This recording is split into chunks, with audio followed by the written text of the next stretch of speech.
You know why we're here. We're here to talk about the Canon C80 and how it's about to really shake up the game. And just to get right to it, is this going to make me change my pre-order of the C400? Yes. But let me tell you why. My A camera, I've said this plenty of times before, is the Canon C500 Mark II, which I'm shooting on right now. Also have a Canon C70 right behind me. I have a Canon R6 Mark II. That's been able to allow me to shoot everything I need to shoot: corporate, client, video, cinema, narrative, commercial, have everything. The 4K 120 with the C70, and then I got the 6K full frame from the C500 Mark II. So if I'm shooting narrative, commercial, this is the A camera. R6 Mark II is the hybrid. So when I'm doing out of town shoot travel, I can throw the C70 in the bag with the R6 Mark II and we're covered with 4K.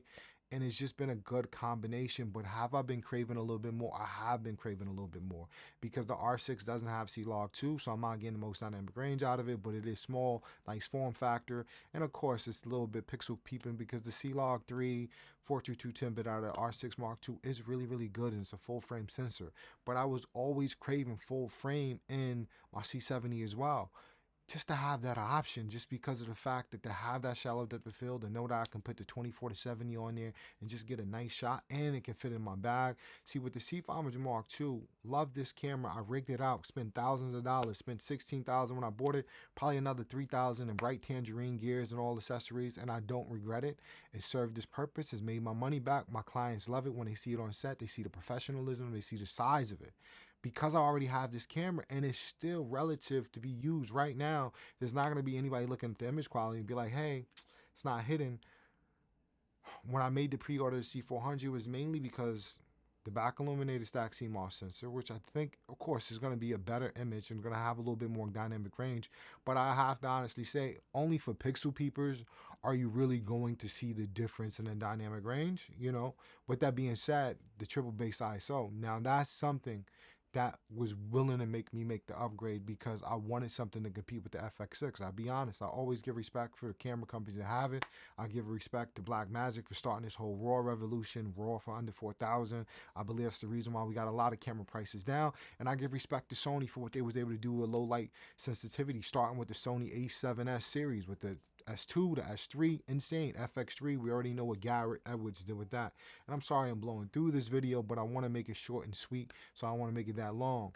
So the reason why I'm looking at the C80 and I've changed my thought process about the C400, because now I can go on a trip with my C80 and my C70 and a camera bag, two cinema bodies that can fit into one Peak Design 30-liter backpack, as well as two different lenses, and I can have my RF 24 to 70, my RF 15 to 35, and I'm good to go. With the 6K full frame back illuminated stack CMOS triple base ISO, when I'm out shooting in a low light, C80 all day. Now, if I want an extra range or extra reach, now I can put the 2470 on the C70, and because it's Super 35, we're going to get a longer reach in. But if I want a wider shot, I could take the 15 to 35, put it on C80, or I can put the 24 to 70. We can use teleconverter.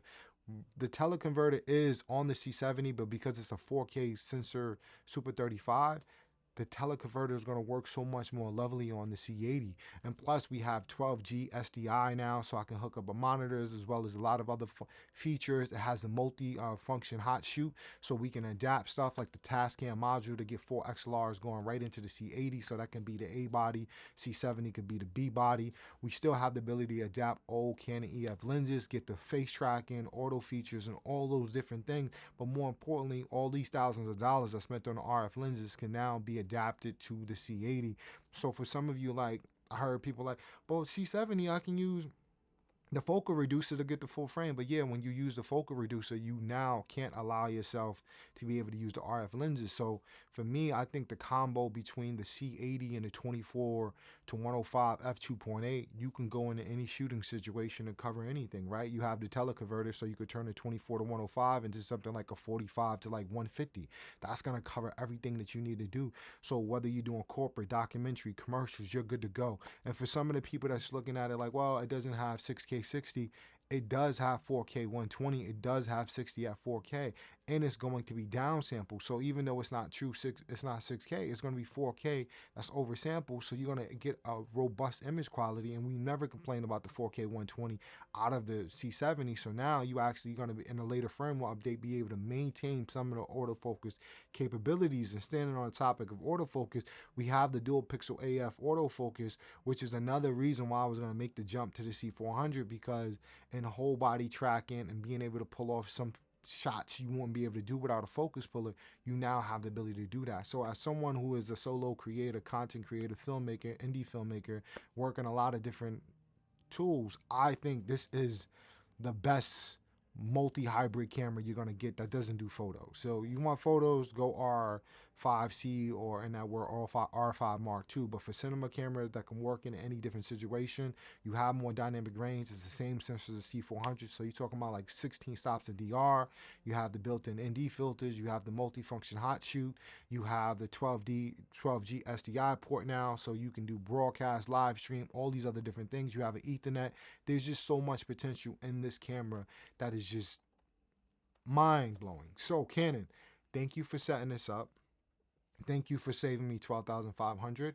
For some of you watching, I'm not telling you not to get the C400. I think the C400 is still a remarkable camera. And if you don't already have a big cinema camera body, you should be getting the C400. If I didn't already have the C500 Mark II, which I spent 16 grand for, I didn't have the C70, which I spent another 5,400 for, which is $20,000 in cinema cameras, then I would start off with the C400 at $7,999. It is a steal. So if you are someone that is coming from a DSLR, mirrorless camera kind of a body setup, and you're looking to get your first cinema camera, I think it's worth it to make the investment and go get the C400, mainly because I heard somebody say earlier, like, oh, I can get two C80s for that price. Well, the C80 is $5,499. So if you bought two, that's $11,000 versus $7,999.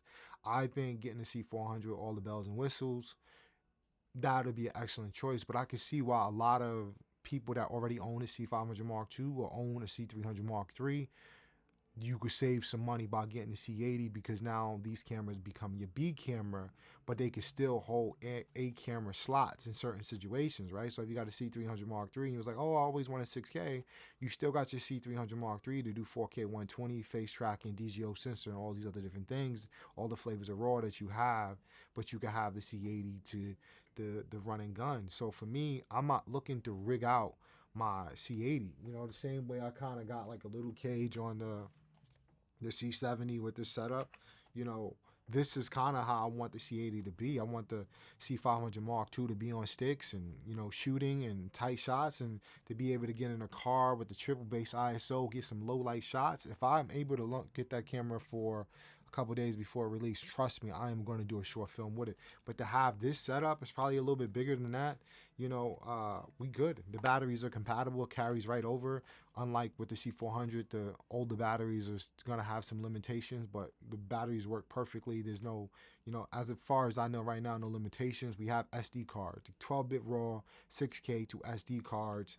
It's just a no-brainer. And then you have in camera noise reduction for the C-Log 2. If you just want to minimize that, you have that ability, as well as all the other flavors of camera picture profiles that carries over from C400. So, game changer. Interesting time in the camera space. Red just dropped the price of the Red Komodo OG as well as the Red Komodo X by $3,000, And originally I was talking to my boy, I was like, yo, they did that because they a little shook of the C400. Now the C80 just dropped. Yeah, you camera companies out there, you're going to drop that price because of what you're getting out of the C80 is phenomenal. And the most beautiful thing is, I don't have the camera to test, but I'll put links down below. B&A's Film Tools, CVP, all these other companies, Pro AV, have already released the footage. It looks good. Your eyes don't lie.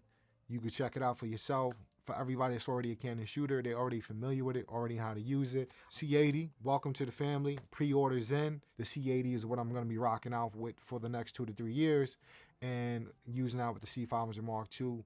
I don't traditionally like to have 3 cinema cameras. I think 2 and a mirrorless camera is more than enough, but I think, hey, you know what I mean? Like, based on with these new releases of camera, it's going to be very hard for me to sell my C500 for a price that I feel good about. It's going to be very hard for me to sell my C70 at a price I feel good about, right? You know, so, and that's another thing. For the used market, it's going to be insane. Like, if you got a C80 out for $54.99, I believe C70s I've seen already selling for $3,000 might go down to 25, 22. Like, Komodo OG is for $399, right? $499. Don't quote me on that. And the Komodo X is $699. So the C80 is going to be dropping down a lot of prices on there. So for some of you out there, don't necessarily feel obligated to pull the trigger on one of these new cameras, because protect your bank account first, but also the used market is going to be insane. There's so many great cameras out right now. There's no excuse not to have a great shooting camera, right? You know, so with that said, as a techie, I'm excited. I'm extremely excited, but also understand like composition, shooting, lenses, all these other things, learning how to light, learning how to tell a story, learning how to compose a shot is just as important as the tech. Is more important than the tech, right? Because you can always go get a old C300 Mark II, and if you know how to light, you can go get an old C100 or FS7 or all these other different cameras from back in the day. So always prioritize skill over tech. But with that being said, it's nice to have good tech to put things together. And as always, there's no such thing as the perfect camera. It is what is perfect for you. And right now, the C80 is more perfect for me to add to what I currently have than the C400. And that factors in pricing, you know, compact, you know, size, and all these other different things. Because now I can throw my C70, C80 in a bag with the R6, travel, and be able to shoot anything, 3 shots, films. It's just a great time. So we're going to wrap it up right there. It's probably longer than what I thought. As always, stay creative, be courageous, and get on your grind.